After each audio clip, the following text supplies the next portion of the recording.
Spiral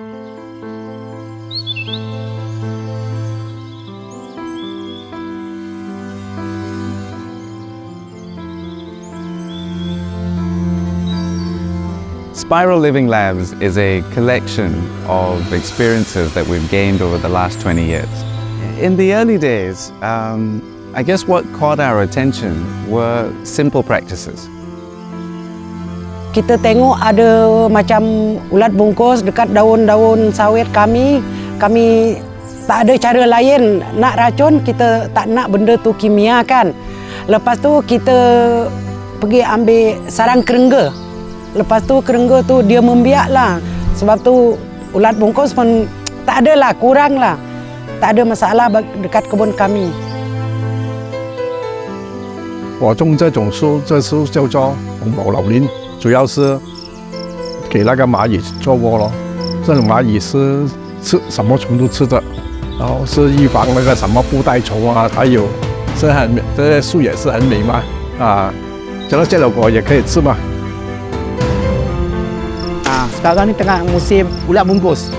Tetapi bila adanya hutan ni jadi tempat perumah pada serangga-serangga tadi. Bila serangga ni telah makan madu-madu ni, dia akan cari ulat-ulat bungkus tadilah untuk dimusnahkanlah. So once we knew that reducing chemicals, enhancing the microbial diversity within the oil palm block was the way forward, we then started thinking about, well, what other fermented products would be easy to make from readily available material in a sort of low-cost way. Bila ada masuk X, diorang bagi tunjuk ajar yang sisa makanan boleh diekstrak jadi baja. Kami mula praktikanlah, kami buat dalam kebun. Kami nampak lama-lama hasilnya pun kami nampak. The Laran tree grows very long roots into the ground, so it actually does not directly compete for nutrients with the palm tree. The other advantage of planting this tree is actually because of the leaf fall. When you have a leaf fall on the ground, as you can see, there's a very good mulch on the ground, and this actually creates the bio-environment that we want, the ecology of the forest, and that creates a lot of microbes, a lot of fungus, which also helps to break down nutrients in the ground from the minerals in the soil. So I guess, we were focused very much on like what can we do inside the farm blocks. But then what we started to notice was that these learnings were being crossed over into their home gardens, into other plants that they were cultivating. So suddenly there's more organic production, there's more food availability, which means that people are consuming much more nutritionally rich food than they did before.